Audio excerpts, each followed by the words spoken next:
tout le monde, j'espère que vous allez bien. Bon, aujourd'hui, épisode 3 de One Piece, on va en parler.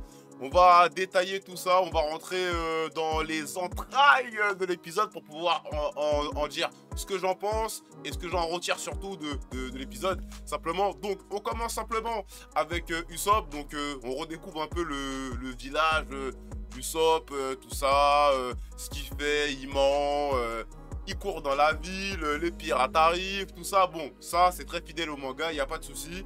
On redécouvre le capitaine Kuro, encore une fois, Kaya, Kuro, la relation, la dynamique. Pour ceux qui ne connaissent pas l'histoire de One Piece, effectivement, peut-être que ça pourra surprendre ce qui se passera après dans le futur, sans spoiler s'il y a des gens qui passent par là et qui ne connaissent pas la série One Piece. En tout cas, effectivement, à regarder tout ça et à noter tout ça, je trouve que c'est très fidèle en tout cas au manga et à comment ça se passe, ou du moins à l'univers. Comme d'habitude, on reste toujours dans le même optique. L'univers est toujours bien respecté. Après, bon, pour les acteurs, j'aurais peut-être pas fait ces choix-là. Pour Kuro, pour Kaya, j'aurais peut-être pas fait ces choix-là, mais après, c'est mon avis personnel. En tout cas, je trouve que la relation, la dynamique fonctionne très bien par rapport à tout ça.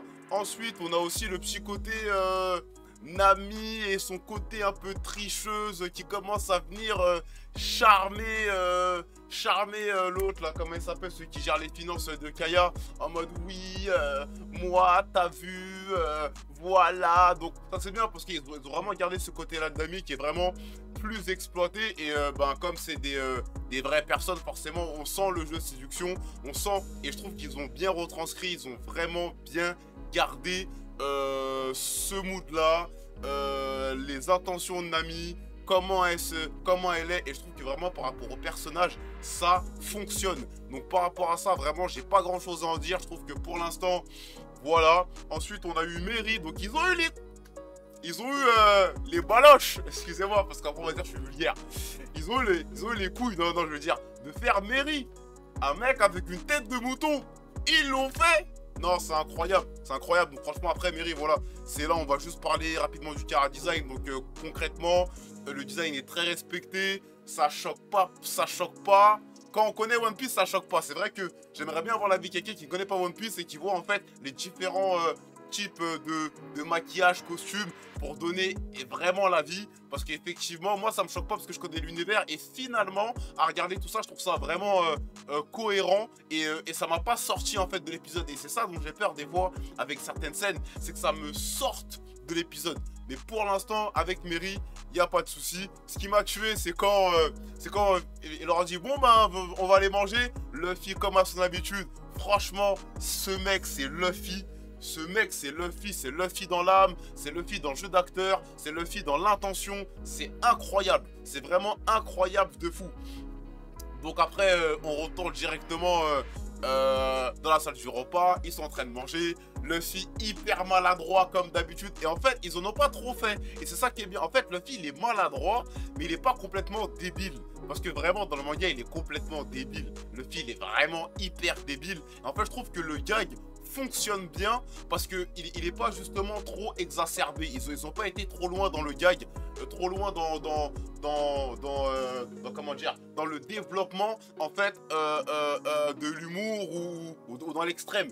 Et en n'allant pas dans l'extrême, je trouve qu'ils ont bien fait la chose en restant un peu sobre, des fois un peu. Franchement, des fois, je me dis, Luffy, il parle pas comme ça, il est complètement débile, ce type. Mais finalement, bon, en vrai, c'est vraiment pas mal. Ensuite, on a le discours de Luffy, donc toujours très inspirant. Et je trouve qu'ils ont bien cerné aussi ça avec Luffy. C'est son côté inspirant. Son côté, le mec qui te dit, tu vas croire en tes rêves. Si tu crois en tes rêves, tu peux y arriver. C'est un élément vraiment motivateur pour la plupart des personnages de la série Netflix. Et c'est ce qu'ils ont aussi bien retranscrit avec le personnage du manga. Donc en fait ce personnage inspirant qui va toujours donner envie de se développer, de se dépasser, de faire ce qu'il y a à faire, parce que en fait finalement ça donne envie. Et sérieusement je trouve vraiment qu'ils ont bien comment dire cerné ceci. Après bon, il se passe ce qui se passe, etc. Ouais, je vais pas raconter, enfin je vais pas faire une review, enfin je vais pas vous re-raconter l'épisode. Il y a Netflix pour ça. Je vais juste moi vous donner ce que je pense de certains points et en valeur scénaristique et en valeur de mise en scène, qu'est-ce que ça donne. Alors effectivement, on a la mort de Mary et là on a l'introduction vraiment du Captain Kuro et de sa première technique. Et franchement, je vais pas vous mentir que finalement, heureusement qu'ils ont fait dans la sobriété pour sa technique, parce que pour ceux qui la connaissent, c'est genre il fait des petits sauts et puis après il disparaît et franchement ça aurait été ridicule. Ça aurait été totalement ridicule et en fait dans la sobriété avec laquelle ils ont fait comment dire, dans laquelle ils ont fait ce choix-là, je trouve ça vraiment intéressant parce que finalement ça reste, ça nous sort pas. Parce que si elle avait fait la technique du dessin animé ou du manga ou voilà, je pense qu'on se serait dit non là c'est ridicule. Et même un truc qu'ils ont bien fait, c'est qu'ils n'ont pas fait l'erreur de lui mettre des sabres. Parce qu'en fait, Captain Kuro, normalement, sur chaque doigt, c'est des sabres qu'il a. Là, il a des sortes de mini katana ou trucs. Et en fait, ça passe mieux dans le chara design, dans l'acceptation du personnage, dans l'acceptation de l'excentrisme de One Piece. Ça passe beaucoup mieux en vérité. Et je trouve ça très bien. Ensuite, on a eu l'apparition d'Arlong. Franchement, Arlong, moi je kiffe. Moi je kiffe. Franchement, on sent l'acteur c'est un Renoir, je suis sûr. Peut-être que je me trompe, mais je suis sûr que si je vérifie, l'acteur c'est peut-être un. Parce qu'en fait, il a trop. Je sais pas, tu vois. Il arrive, il est. On dirait un mec de la West Coast. Arlong, on dirait un mec de la West Coast. Vous n'êtes pas prêts. Arlong, on dirait 3 mecs de la West Coast. Mais franchement, voilà, il arrive, il en impose, il est cruel, il est sanguinaire. On sent en fait la tension, la pression quand il est là. Même les gens qui ont une grande bouche, dès qu'Arlong il est là, tout le monde se pose, tout le monde reste tranquille. Et en fait, et c'est ça qu'on retrouve aussi par rapport au manga. Donc c'est l'intention de ceci, c'est faire en sorte que Arlong soit toujours aussi imposant et mettre la pression. Et franchement, c'est une bonne chose. On continue avec la relation Luffy-Zoro quand Zoro se perd encore une fois.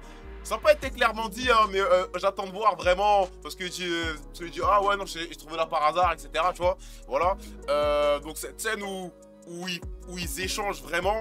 Et je trouve qu'on commence à sentir la complicité, même si on l'avait déjà avant. Et même si pour nous, qui ne sommes pas des néophytes de One Piece, on sent les liens. Mais je trouve que au fur et à mesure de l'épisode, au fur et à mesure des échanges, je trouve que la relation Luffy-Zoro devient plus palpable, devient plus concrète, devient plus en fait réelle. Et je trouve que en termes de suspension consentie d'incrédulité, c'est pas on se dit ouais c'est One Piece, c'est normal. Non, le scénario nous donne vraiment des moments d'échange entre les différents Nakama pour pouvoir vraiment consolider cette équipe. Et je trouve ça vraiment incroyable. Alors, après, on a eu Nami Kaya, donc Nami qui, petite chapardeuse, hein, normal, elle fait son bail, hein, voilà, simplement. Effectivement, quand on regarde tout ça, c'est vrai que ça fonctionne bien. Après, elle tombe dans la chambre de Kaya et commence là à échanger. Et en fait, du coup, c'est marrant d'avoir ce contraste de Nami qui a toujours été toute seule, de Kaya qui a toujours été entourée. Et en fait, cet échange font que finalement,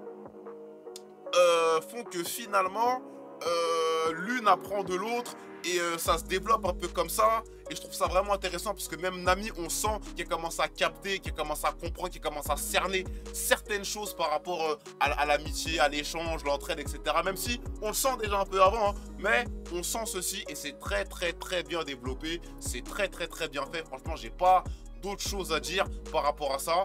Et après, Zoro et Usopp découvrent Mary qui a été assassinée. Du coup, ça commence à se taper. Donc là, pareillement, je trouve que c'est pas mal. Après, moi, pour je donner un petit bémol à la fin, parce que j'ai 2 gros bémols à la fin. Donc voilà, on sent ceci. Usopp se casse. Pour aller prévenir les gens, mais en fait c'est mort parce que finalement il a passé son temps à mentir, donc c'est mort, et en fait on sent la détresse. Ça aurait pu être ridicule, genre ah aidez-moi, non, c'est dans la dramaturgie. Je trouve ça vraiment très bien fait, très bien exécuté par rapport à ça, et dans la globalité de l'épisode je trouve que c'est pas mal. Maintenant, si je dois donner des bémols sur l'épisode, j'aurais pas fait Captain Kuro en 2 épisodes. Je trouve qu'il n'y avait pas autant à gratter. Je trouve que entre l'épisode 1 et 2, il y avait plus le temps de faire 1, 2 et 3 avec les 2 premiers qu'avec Kuro faire 2 épisodes. Parce que franchement, Kuro faire 2 épisodes, c'était pas nécessaire. Je ne trouve vraiment pas ça nécessaire. Je comprends pas pourquoi ils ont fait ce choix. Parce qu'en fait, Kuro, en vrai, c'est un random. C'est un random de fou. Parce que là, enfin, même si, bon, ça a été développé avec Kaya, etc. Donc la relation, en fait, moi, j'aurais préféré que ce soit un peu plus axé sur Usopp. Qui est un peu moins de Kaya et de Kuro mise en avant. Toujours mise en avant, mais un tout petit peu moins pour que, au moins, par rapport à tout ceci, il y ait plus, en fait, de Usopp et son développement de personnage. Voilà, donc moi, j'aurais pas fait ça en un épisode. Enfin, en 2 épisodes, je veux dire, je l'aurais pas fait. En un épisode, c'était carrément suffisant. Et en plus, quand je regarde le 4e, il y avait moyen de faire un épisode. Il y avait moyen de faire un épisode. Parce que vu comment ils ont rushé les 2 premiers, parce que les 2 premiers, je trouve que ça va très vite.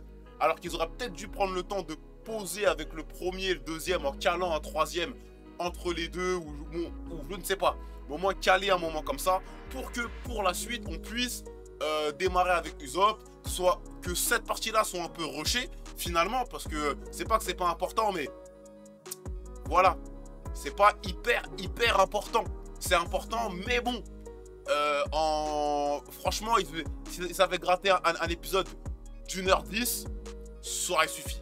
Ça aurait suffi. 30 minutes de plus, tu rajoutes tout ce qui s'est passé dans l'autre épisode, hop, tu fais un Big Mac. Je trouve que ça aurait pu être bien. Et autre bémol, je trouve toujours, hein, les combats, je sais pas, hein, peut-être que c'est moi qui ai un problème, mais les combats, j'ai toujours un peu de mal. Alors, est-ce que c'est parce que je compare au dessin animé ou est-ce que c'est parce que j'ai vu trop de films d'action où les combats ont l'air plus fluides, ont l'air plus naturels, où les chorégraphies sont moins tirées par les câbles? Parce que franchement, je trouve qu'on sent les câbles, on voit les câbles, voilà, je trouve que personnellement... Après, bon, c'est mon avis, hein, mais je trouve que les combats sont bien, mais bon. Voilà mon avis général, en tout cas, pour l'épisode 3 de One Piece. J'aurais pas fait ce choix-là, c'est mon avis personnel. Mais bon, après, vous me direz vous en commentaire ce que vous en pensez. Si t'as kiffé la vidéo, laisse ton meilleur big bad pouce bleu juste en bas. Dis-moi ce que t'as pensé de mon avis, de l'épisode. Et surtout, est-ce que ça te hype toujours autant?